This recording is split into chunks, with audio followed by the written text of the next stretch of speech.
RingGangRadio.com.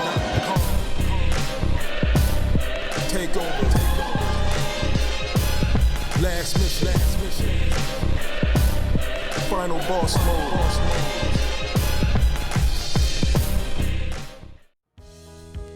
Yeah, what's good, yo? Welcome to another episode of Real Talk, where, as always, if shit's real, we talk about it.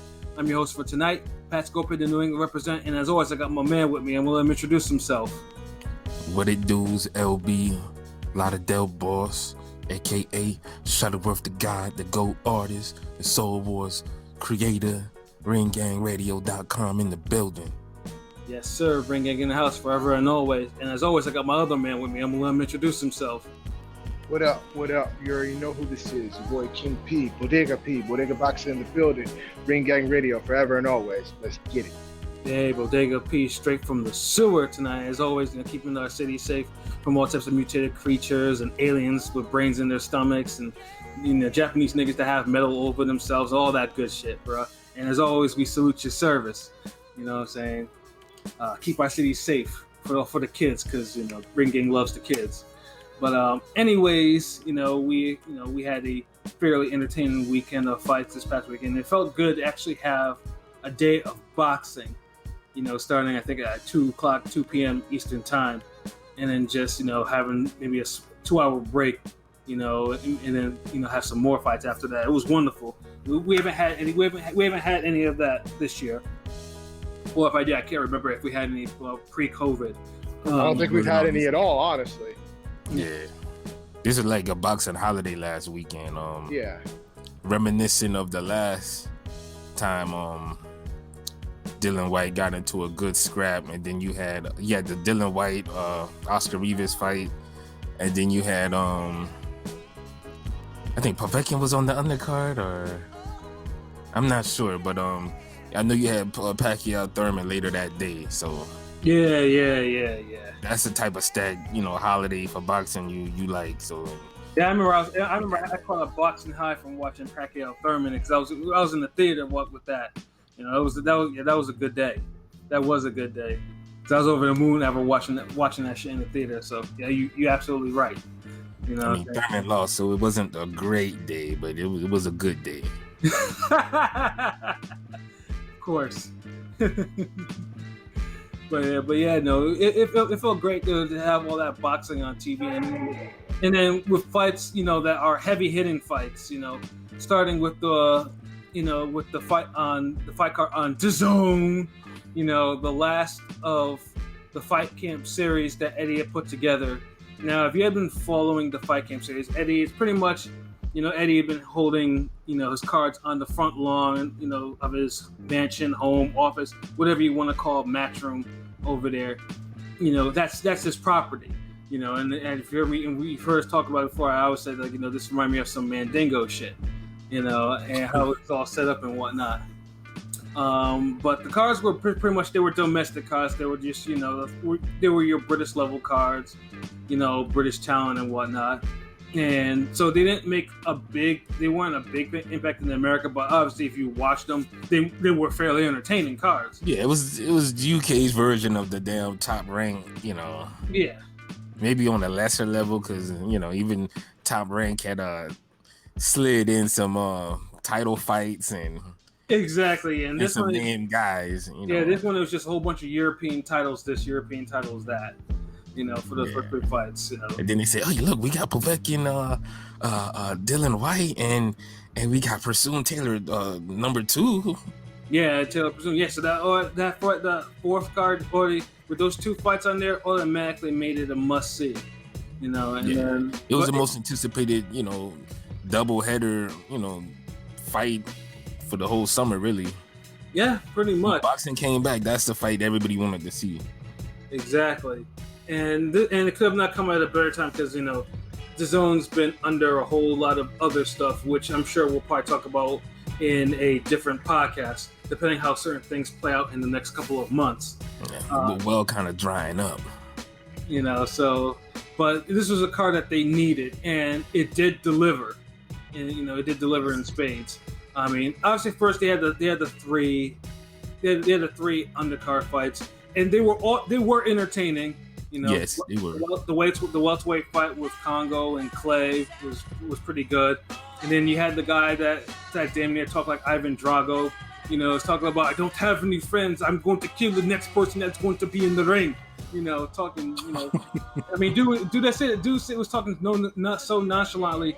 Because it's funny because when Wilder got on that shit, everyone got him about it. But dude's over here, I kill everybody in the ring. And no one bats an eye, nigga.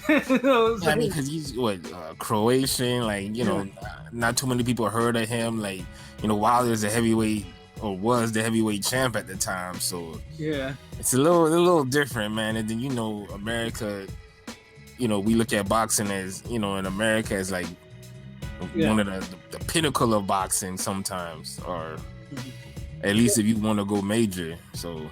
Yeah, of course, Wilder's words is going to get a little more reaction. Yeah, you're probably right about it, but it was just feeling like there was like no type of reaction, and most people were just like, "Oh, this silly Croatian, Russian, or whatever you want to call him." He's just being. But I mean, dude was a savage though. He did what he had to do. So they were entertaining fights for sure. And then we got to the co-main event. Kay Taylor, Delfine Persoon 2. And we're all wondering, will this pick up from where left off in the first fight? Was this going to be round 1 or round 13? Or round 11? Yeah. Oh yeah, that's right. Again, it's not 12 rounds, not yet. Not yet. Yeah, if you're gonna go 2-minute rounds, at least have them do 12 rounds. It's stupid. Yeah, like I'm over the whole debate with the 2-minute, 3-minute round. Just have them go 12 rounds. Yeah, I'm not over that. I'm not over that argument. I will die on that hill of 3-minute round. No, I feel you. I feel the same way, but I almost feel like the 10 rounds is like a bigger drawback. Like 10 round, especially for title fights, get the fuck out of here. Like yes, for title fights, yes. I also agree with that. Yeah, like that's if I had to choose which one goes first, I would say the damn 12 rounds. But yeah, I definitely agree with you. You mean the 10 rounds goes first, and then make it 12? Yeah. Yeah, exactly. Yeah. Anyways. Yeah. I'm pretty sure we'll talk about that. Again, we'll have to bring it up again at another time. But let's get off our soapbox and back to this fight. But round 11 though, it didn't waste no time. Persoon wanted it. Taylor was under attack immediately. So it was a hell of a fight. I mean, probably within the first 2 rounds, Taylor was lumped up and Persoon had swung under or one of her eyes or a swollen cheekbone and then a broken nose. It was Taylor actually looked good the first couple of rounds though. Yeah, she did. Like she was like when she was moving around, it's like I remember what y'all said on the podcast. Like, she's gonna be able to get in and out a little better and focus on evading and countering. And I thought she looked good, even though she was still pressured. But once that 3rd round hit, Persoon started putting her foot in her ass. Persoon, her gas tank is amazing. Like literally, like you can see it going on. It went on overdrive and it didn't stop.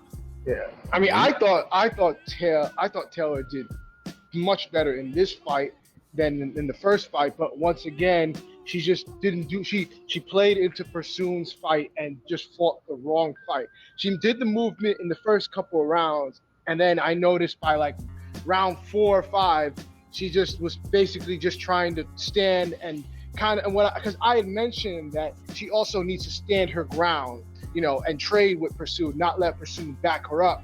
But she did a better job of that in the first fight. Like, I honestly felt like the first fight was closer than this one. I agree. Even though that's the thing. Even though she did better in the second fight, I think it was more decisive that Persoon won in this fight. If that makes sense. Yeah, because it's like Taylor fought like she boxed a little better, but I don't think she really put the type of punishment she put on Persoon in the first fight, because like she kind of held her ground more and like she really sat on her punches. Like this was more like Cotto Margarito 2, but with Margarito doing way better. You know, yeah, and like I said, Persoon though, and the one thing that I was texting LB about this was Persoon. If Persoon would just plant her feet and punch, like her punching is awkward. It's very awkward, and it can be, and it's effective. But she landed some effective straight right hands. Like when she did sit on her punches a little bit, and she was hurting Taylor with those straight right. She was hurting her, yeah. But I feel like her back leg was kept on lifting up as she was throwing these punches, and it was taking the steam off her punches a lot because she was so adamant about trying to cut off the ring on her and applying all this pressure. Honestly, like the whole time I was watching this fight, I was like, are we sure that Persoon isn't Mexican and isn't an Angulo in disguise? She might be another Angulo and just hiding her name. Because she wouldn't stop. Like she just like I get what P. I'm sorry, because both y'all niggas is fucking P. Like all these ring game niggas is start with P. I get what Pat Scorpio was saying when he was texting me about the whole if she would like sit down on her punches more and everything. But I feel like if you do that, you kind of take away some of her effectiveness. Because she just was like a web of punches that just would just come from every corner, every crevice, from different angles. Strong and awkward. And every time, like, Taylor would literally land 2 punches and get hit with like 7 punches back. Not all of them were like, home run hits, but like they were bothering Taylor and they was landing clean. Like honestly, the commentators were awful. I want to throw a fucking fold-up chair at them damn commentators. Yeah. They was clit riding hard, my nigga. Yeah, like pretty much. I think it was written because now that they were fighting in the UK, this wasn't America. Like it was in the UK. There was no crowd or nothing like that. So yeah, they basically were like, if Persoon doesn't knock her out, it's whatever. Nigga, this is DAZN. Like, what the fuck do you expect from DAZN commentary? This is par for the course. But nah, this was like super biased for Taylor, bro. Like they kept on saying how it was more definitive. I don't even want to hear that fucking word. More definitive for Persoon, maybe. Yeah, for Persoon, but they kept saying Taylor. They kept implying Taylor through the whole fight. Like it got to the point, like, and this is what I hate about it too. They robbed Persoon so much that she just being humble now with it. Like it's like it fucked with her mind, where she's like, you know what? I didn't hit her hard enough. I thought I would get stronger. This, that. I'm like, what the fuck are you talking about, lady? You beat her ass around the ring. Like the fuck, like these goddamn crooked ass fucking motherfuckers over there. Which is funny because my boy was texting me, after the when the fight was over. Because he's getting back into boxing, and I was laughing because he texted me. He's like, "Man, these two," because he saw the first fight. He saw the first fight with Taylor Persoon. He's like, "Man, these girls are this is basically the female version of Canelo and Triple G." Oh wow. Yeah, maybe the decisions, but I think it's more like Cotto Margarito for me. Like, yeah, no, it was crazy though. But I mean, at the end of the fight, I thought Persoon won it. It was close, but it was clear that she won. And then you heard 96-94. You're like, okay, because I can live with 96-94. But that last shit when he said 98-93, I was like, oh, that's it. I was just like, off with his head, like put this nigga on the guillotine. Yeah, I was like, guillotine. Honestly, 96-94 is kind of a little too close for comfort. I thought Persoon. I thought Persoon did better than that. That's the shit I usually say. This nigga took my whole. This nigga took the whole semantic battle away. I don't know what they usually say. Nah, fuck that. 94, 96, that's still too fucking close. Nah. Taylor just shouldn't have won that shit. This nigga just pop up. You know what? Nah. Yeah, 96, 94. I still feel a way about that one. No. I just honestly don't see Taylor winning this fight. That's what it is. Like, she won 3 rounds, 4 rounds at best. Mm-hmm. 4 if you clit rotted.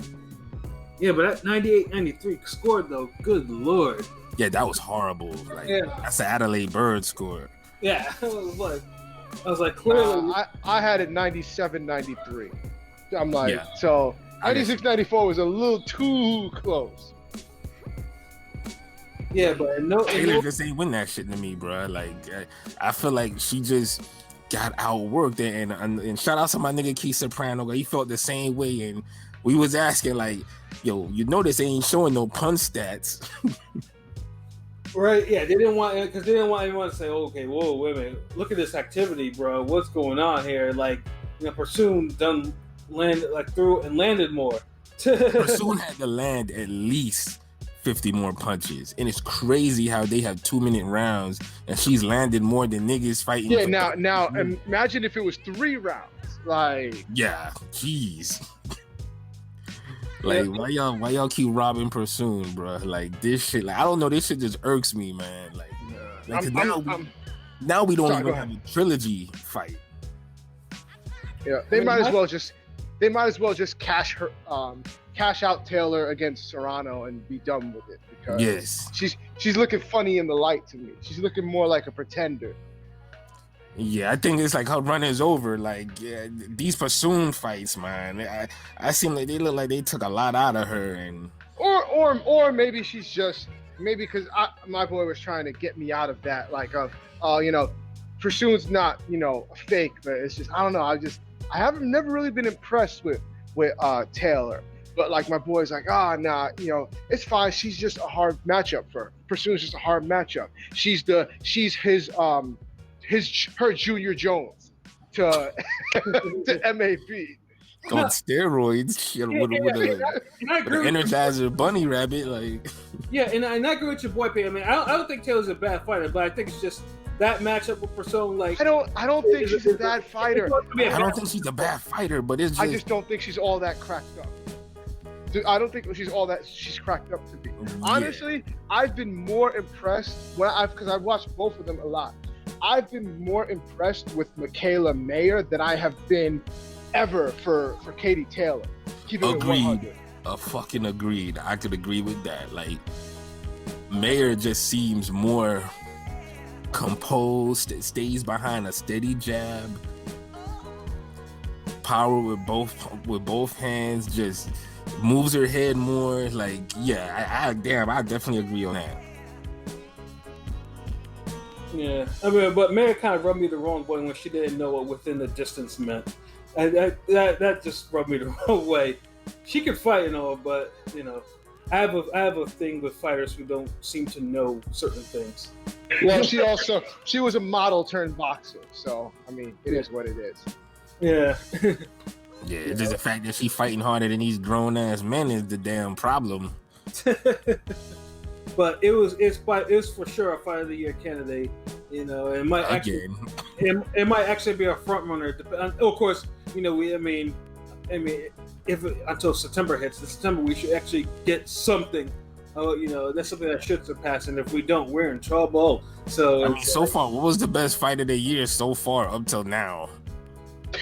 That's a good question. I mean, there's the Roman Akbadalia fight. That's one. Yeah, Maloney, that was good. No lie.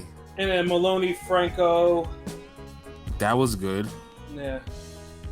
Okay, you just had those two, and now Persoon Taylor too. Yeah. But I don't think nothing else really, like, you had some entertaining good fights, but those are the only two I would put up there with this fight. You might could even put them over there, but still, like, they all belong together. Word. 2020 is a trying year. Yeah, it is. But I enjoyed the fight. Shout outs to Belgium. Y'all got a real one with Persoon. Hopefully she could keep going strong and get some other fights, and just keep her away from Eddie Hearn's undercards when they rob her and he has one of his heavyweights in the main event. Because the boxing gods don't like that bullshit y'all doing. No, but I mean, with at least with Person, I mean, Person said she was going to super featherweight, so I'm just like, she can make that. Man, she look So, huge, man. yeah, yeah. But hey, I guess it's like you tried twice to dethrone a lightweight champion, and she can't. And then on top of that, it's just like I said, the robberies and. Yeah, I think she's probably like, you know what? Let me just drop this. Let me drop down the decision. Maybe I'll get another title again. At that Fuck weight. that. Her and McCaskill could be a good fight, but I know that the weight. Yeah. But that shit like that got fight of the year written on it too, though. It does. It definitely does, man. But it sucks. But what are you gonna do if Persona? But hopefully Persona does get a chance to at least get more high profile fights. Yeah. So it doesn't fade to the background. But it was definitely a good fight. It was definitely an entertaining fight, and it was definitely it was fight. It definitely put a little emphasis on a little exclamation on Fight Camp, and of course they had set up for the main event, with Alexander Povetkin and Dillian Whyte. Ooh. Now, as if you heard us talk about it, I mean, the stakes were kind of high for this fight. Dillian Whyte basically had to win this fight in order to keep this mandatory to face whoever. Man, this nigga been mandatory for like fucking 5 years already. Right. Yeah. For a long time, but it was just like he had to win this fight, else no title shot against the winner of Fury Wilder 3, and allegedly, because he could have won and he still not got the fight. We all say it's ruined now, but right, hindsight is 2020. I mean, it's not like he was beating bums or anything. Like he was still beating legit heavyweights too. So he was, but then of course, Dillian Whyte obviously he rubs people the wrong way. Like I said, because he talks a lot. He talks a lot. Usually, people who are being fucked out of something and they're complaining about it, yeah, that usually rubs people the wrong way because no one wants to hear somebody who's legit fucked out of something talk about it. It's always that, nigga, like, just be happy and shut up. Like, so I don't get how people just, had all this animosity for Dillian Whyte when he's clearly been fucked out of something and he's letting you know about it. Like, honestly, that's low-key on some racist shit to me, like, when I hear all that. Yeah, and because like I said, I mean, obviously because he was a WBC mandatory, and then during that time, obviously the belt was held by Wilder, and and he had more than a couple things. He had more than enough things to say about Wilder, and then also to the other things like he was offered rematches with Joshua. He was offered he was offered certain eliminators against Ruiz and Ortiz and all that other stuff, which he turned down. But in the meanwhile, it wasn't like he was facing some shitty heavyweights like LB said. He was beating legit heavyweights, so... Yeah, because all these Ruiz and Ortiz and all of them, they don't have no fucking, official wins over Parker and Chisora and Rivas and... Yeah, keyword, official. As far as I'm concerned, fucking Ruiz beat Parker, and I don't want to hear anybody say otherwise. It was a close fight, yeah. Like, honestly, that's a fight Ruiz should be gunning for, like that rematch. Like, yeah, nah, he'd rather waste his time with an old ass nipples. Yeah, so I mean, but yeah, I definitely feel you on that. But I guess it's what people say, it's the official win that counts. I hate that shit because we just got done bitching about Persoon and these official losses. Right. But yeah, man, I feel you. But at the end of the day, it's, no one likes White because he talks a lot of shit and it's justified. Right. I don't know. I feel like some people just think, like, I've heard people say like, oh, he gives off Chisora vibes. It's like, what does that even mean? Yeah, what does that mean? Like, again, I ask you, who are you fucking talking boxing with? Yeah. Well, those were like those were like people on fucking online, like English people. Like, what's the fucking Chisora vibe? Like, yeah, I don't even fucking know. Like, what does that mean? I still can't get it in. Wait, a brawler that just throws himself at everybody and just maybe like just him. No, I think they meant like personality wise. fight because, but even that, like they're not. Chisora's anything more of a showman. Like Chisora's not hated like White is though. No, he's not at all. Like English people don't even like really fuck with Dillian Whyte like that. Which is People fuck with Chisora actually. Yeah, White. It pretty much it reminded me of the whole fucking Rolando Romero shit. Like everyone seemed united and unified about their hate for Dillian Whyte. Just like everyone was like shitting on Romero. Yeah. Now Romero could chill because White getting that work. Yeah. But the fight itself, though, I mean, White was doing his thing. Like, I mean, he was winning the fight handily. I mean, like, he especially in the fourth round where he scored 2 knockdowns, both from beautiful left hooks. And it seemed like the fight was about to end. Like it was a tense. Yep. The funny thing was, I had predicted White would KO Povetkin in the 5th round. And after the 2 knockdowns in the round previously, I'm like, I might be right. Turns out I was right that the fight would end in a 5th round knockout, but the wrong person. Yeah. I ain't gonna lie, when it was happening, I was like, damn, this nigga P might be right. Like, look like he gonna have it on the money. Like, in my head, I'm like, but just struggle a little bit so it could be into the 9th round so I could be right. But instead, though, Povetkin, Povetkin is like the last pretty much holdover from the last heavyweight era, And while he did look like he was 40. I mean, the way he was moving and everything like that. He looked slow as fuck. He looked slow, but you can't. But the one thing that Dillian Whyte made a mistake on is he stayed in his range way too long. Yes. And in doing that, and like I said, and then Povetkin, he still has skill, and he slipped that right hand. Lazy right hand. Yeah, once you hit it, never threw it. He was too close to Povetkin to throw that right hand anyway.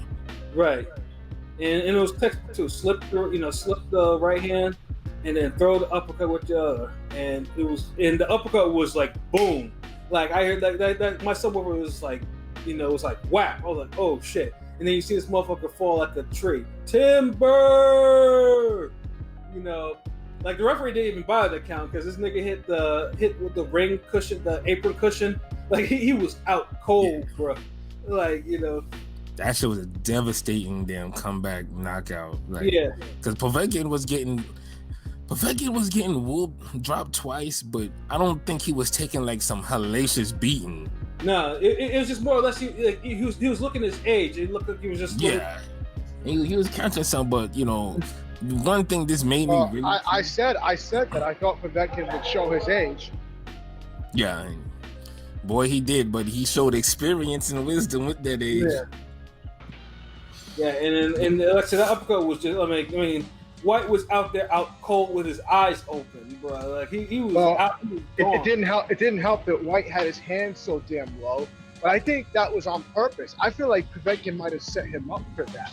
Yeah, because both of them were starting to throw body punches. Yeah, that's exactly. That's why he was touching his body, but Povetkin was doing a lot of body work, and I think White felt it a bit, and he started to just anticipate the body shot, and that's when he set him up with the uppercut. Yeah, White is also sloppy. Yeah, like he's like White. Like that's one thing that Dillian Whyte had against him in this fight. He gets complacent and lazy with his skills. But I didn't think that it was the right time for fucking White to get sloppy, because usually White gets sloppy when either A, he runs out of stamina, or B, when he kind of like cruises and he thinks he has it in the bag, which was neither at that point. So it didn't make sense. He always goes in these back and forth stretches of being on point, complacent, on point, complacent, on point, lazy. It's like he trades these stretches. Like you see Dillian Whyte, he drops his left jab when he supposed to bring it back to his face. Fucking he lowers both hands too much where he could fucking get hit with an overhand right. He doesn't know how to evade punches and move and use his feet properly. Like he does all this shit wrong, and honestly, he was supposed to just be on the balls of his feet, turning Povetkin and jabbing him right hand, turning him left hook, throw a body shot here or there, and just move out of the way. Like he wasn't really supposed to just be plotting and in front of Povetkin. And yeah, well, I mean, I don't think Whyte's footwork is that good to do all of that. Whyte could fucking box, but the thing is, he gets fucking damn complacent. He can't do it for long stretches. Like he boxed in the Rivas fight. Yeah, he did. So he's capable of doing that, but the thing is, I think he gets too heavy. For stretches, he's capable of doing it for stretches, but you can't count on him to do it for long periods of time. But it's the thing, it's like he couldn't even accomplish it in fucking 5 rounds. Mm-hmm. He didn't even start the stretch. Yeah, no. I mean, he was basically, it was just like he you know, Povetkin was slow. He was doing what he was doing, and he didn't feel. Yeah, he was taking his time. He acted like he was fighting damn Derek Chisora. Yeah. Damn. Like, and remember, I said it's like he has a habit of like he'll fight behind his opponents, and you know, he doesn't dictate the pace enough. Like he's no, and he had a good jab, but it's like you don't believe in his fitness. It's one of those. It's something because the man has decent skills, but is nowhere near put together at the level he's supposed to be, and he's supposed to be a top elite heavy top 5 heavyweight. But see, but I guess maybe it's just me because I've never looked at him like that. I've always thought he was a solid B plus guy, but I never looked at him as an elite guy. Dude has been like top 5 heavyweight for like as long as he's been waiting for Wilder to fight him. I mean, pretty much. I mean, it was solidified when he beat Parker. Because keep in mind, he hurt Parker more than Ruiz and Joshua did. Yes. Agreed. I mean, he was giving Parker the business. Like, I mean, that one. I mean, before he got. I just don't see. I don't see an elite skill set in him. I see a very good skill set. So I just maybe that's just me. Hell no, I'm not saying he got an elite skill set. It's just based off his opponents and the results and shit, you could put him as an elite heavyweight. Right. He has skills, but he never fucking puts them together to the point where you're like, okay, yeah, he's refined as fuck. You know, he knows what he's doing. I'll pick him to beat this guy, that guy. He has a good left hook. He has power. He's rugged. He's strong. But as far as like technical skills, nah, he's lacking. Yeah. And that needs to be the focus on his fucking camps. Like, you know, put down the fucking tea and crumpets, nigga, and the damn roti and whatever the fuck you eating over there, and drop 20 pounds and learn how to stick and move. Like if you could have fought like Michael Hunter for a little bit. Yeah, maybe that would have helped his stamina too if he dropped some weight. Yeah, like, bro, like honestly, there's no way Huey Fury and Michael Hunter are going the distance with Dan Povetkin and Whyte for all his accolades and his power and shit. He's getting knocked the fuck out in the 5th round. Oh, but that Fury fight was an eyesore to me though. So I'm not even gonna compare that. But the fact is, like, Fury didn't get beat up by Povetkin like that. And he was able to look decent with the jab in his face for like the first fucking 4 or 5 rounds. He wouldn't pull the trigger on nothing else. Yeah, because he's a poor man Tyson Fury that's like doesn't have any of these skills that Tyson has. So it just looks like an eyesore of a watch. Like, nah, I'm good on it. Because he don't have the belief and confidence. But the thing is, he left the fight on his feet though. Yeah.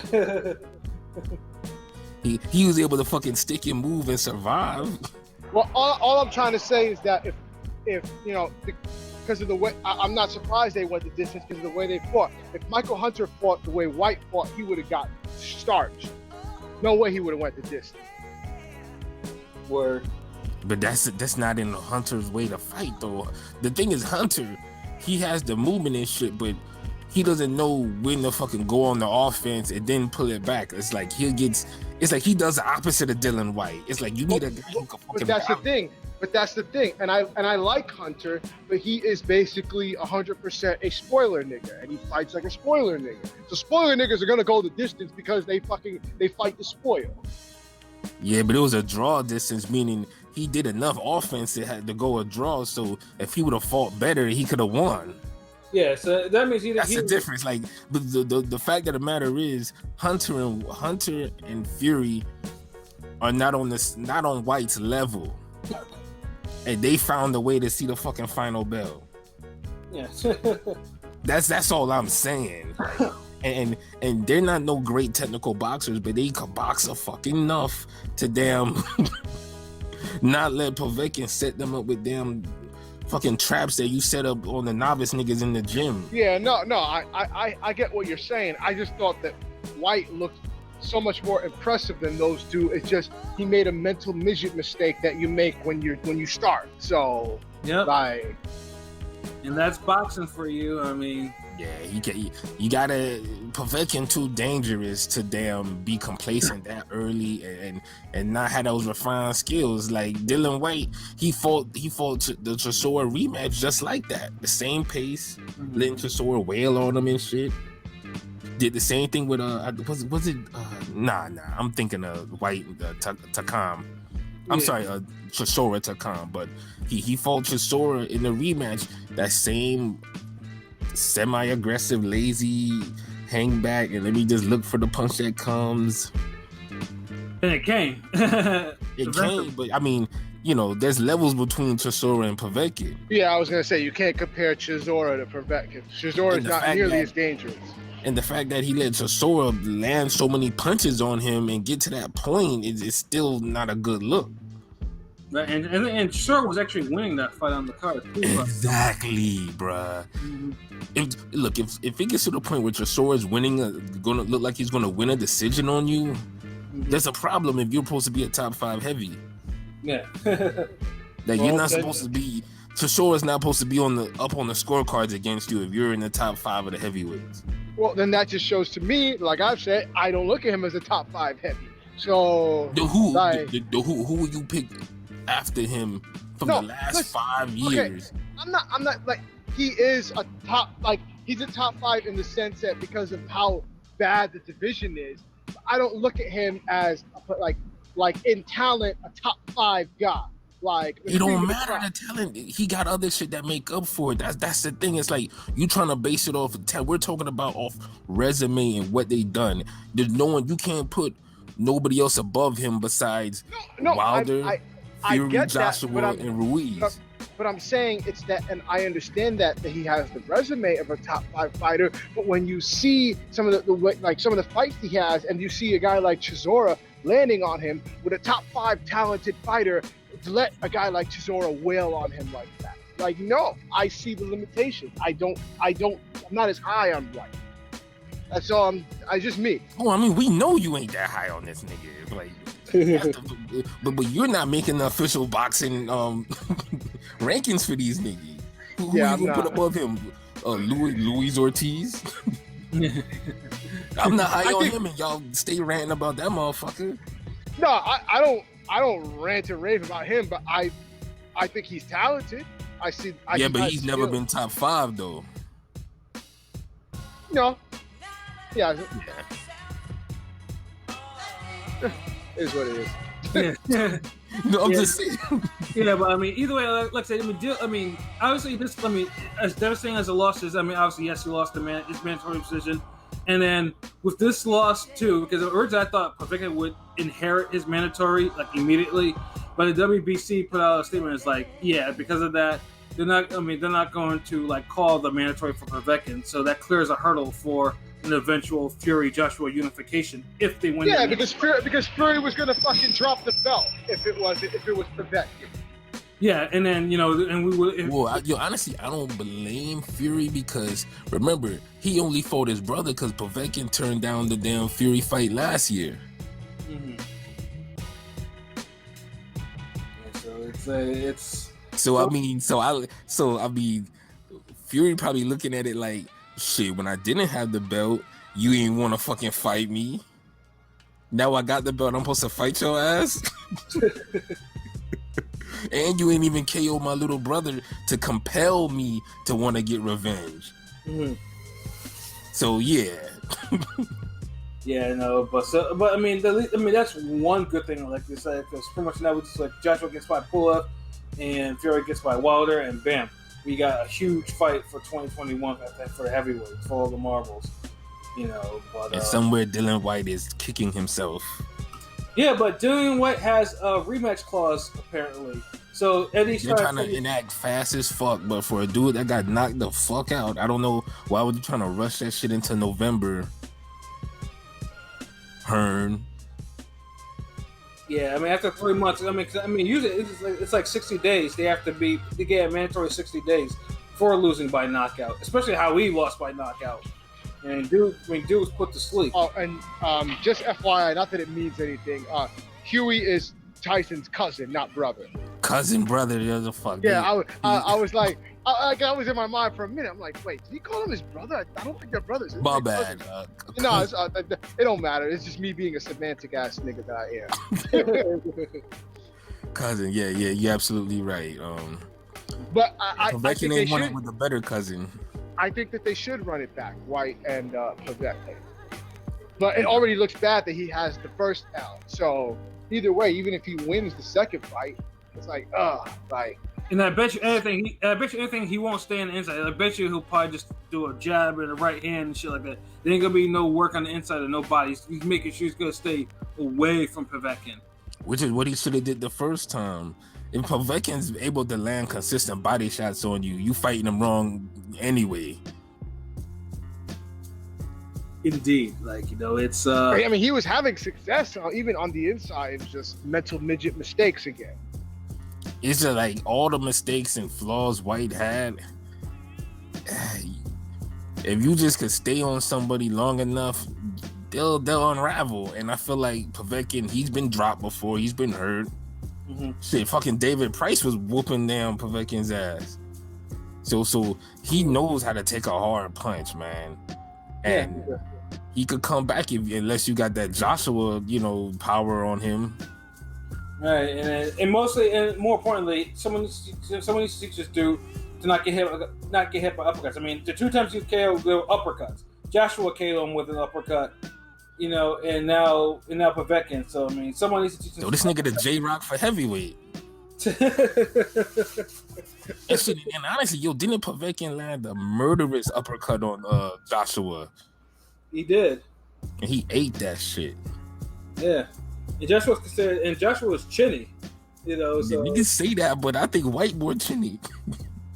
Yeah, because when Rivas knocked him down, it was an uppercut too that dropped him, I believe. Jeez. I think White is definitely more chinny than Joshua, and I wouldn't say Joshua ate Povetkin shots. Nah, he didn't. I thought Povetkin was whooping him the first 3 rounds. He made that nigga go into his bag and do what White was supposed to do in this fight. Like, this is the thing. It's like, bruh, it's like there's been so many game plans put on fucking Povetkin, and it's like, dude, like, wow. It's just, I don't know what to say, man. Like, yeah, I mean, Povetkin, like, he's old, but he's still a very, very, very dangerous man. Even at 40. And now, of course, the big thing is now that everyone's waiting for is what are the results for the drug test, the post-fight drug test. Oh wow. Because people on Twitter are already like, man, you already know Povetkin's part. Yeah, that's what I was thinking myself. But both of them niggas got one actually has an asterisk, the other one has a semi-asterisk that kind of still hasn't been found yet. That asterisk is in the same spot as the fucking Styles P diss to Aaliyah. We can't find that shit. It exists somewhere in the Bermuda Triangle. Oh man, but like I said, man, I mean, you have to give Povetkin his props. I mean, like I said, it's the heavyweight division. The heavyweights have a problem getting rid of older heavyweights, and like this, it bit him in the ass again. So I know he's 40 years old, but you better respect your elders. Yeah, Povetkin now. I mean, I was saying, because in Russia they showed the video of him and they gave him like a whole Tetris ass celebration. Like after you gets like past the 9th level and then you lose, and then you get like the whole dancing and the astronauts and the rocket. This gave him Zangief level. Yeah. Zangief in Street Fighter 2. Yeah. He dancing with the damn president and shit. Yeah. They gave him a hero's welcome. I mean, if I really wanted to shit on Dillian Whyte, I could be like, man, how you do that to a nigga that lost to a blown up cruiserweight? Damn, yeah, it's not really looking good for They need to run that shit back. Yeah, he for his own pride. Goddamn. Yeah. It's almost a given it's gonna happen, but I mean, like I said, White has had a shot at redemption, but if he loses this one by a brutal knockout, it's got to take a while for him to get anything back. Or if that happens, either that or his chin will probably get or his chin is like cracked. You know, He better he better go holler at Freddie Roach or somebody, or I don't know, somebody. It's but overall, like I said, the car was excellent, and I like the little fireworks that they had at the end of it. I mean, the car delivered in spades, and it was needed. The zone needed it, Matchroom needed it, So, and then they hinting that it may reappear again later, like this year, hopefully with a little bit more high-profile fights as well. Yes, please. Yeah. No more robberies, but it was a good card to start off Boxing Day. No robberies, nigga. You asking for too much. Yeah, it's you like gotta have it. We could give you a good fight now. I don't know about no robberies. And it's the zone, so we can't even get the PBC robbery. The PBC draw. The draw. The zone isn't in the business of giving draws. Speaking of PBC. Yeah, speaking of PBC,